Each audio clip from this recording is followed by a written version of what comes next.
AirAsia scammed me initially. So for context, may flight dapat ako today papuntang Taiwan. But of course, it was canceled due to the Typhoon Uwan, which is understandable. And papunta rin siyang Taiwan. So yeah, safety is a must. I was able to cancel all of my reservation. Thank you, Agoda, for the free cancellation voucher.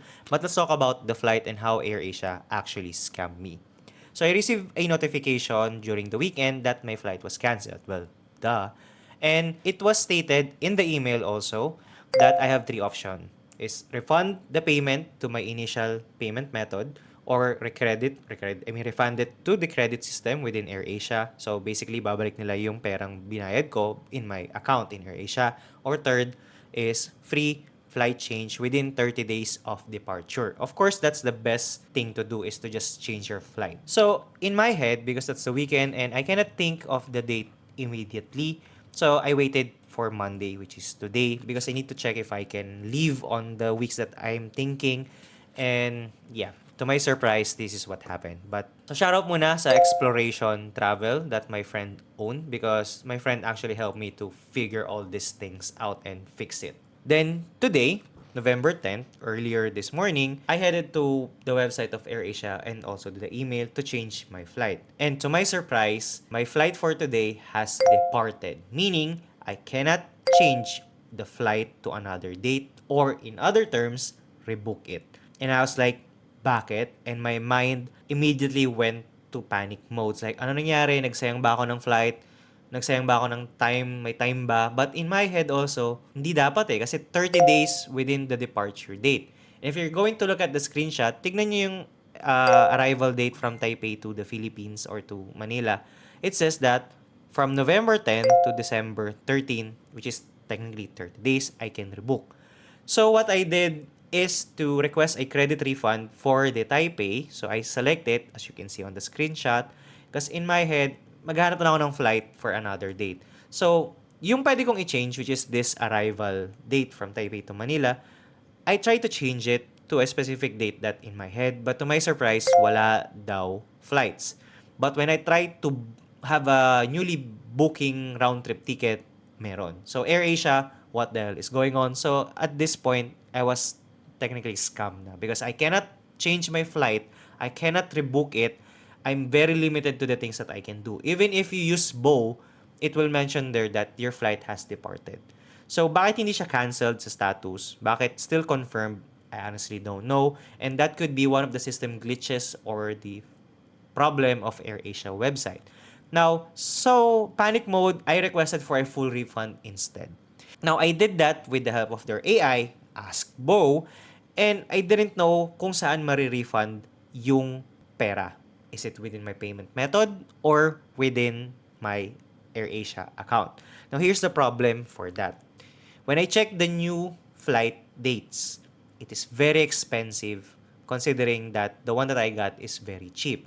So that's an added gastos. And if you're like on a budget and just want to really have fun with your family, by the way, I am actually traveling with my mom and cousin.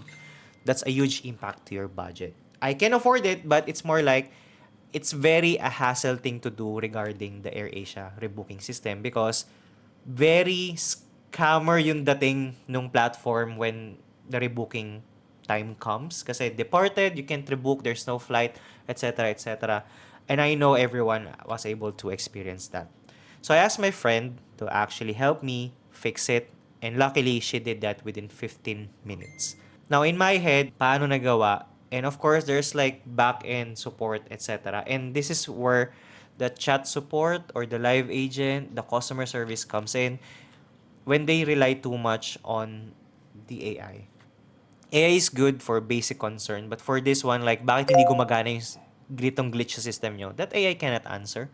You still need a human touch for this kind of problem.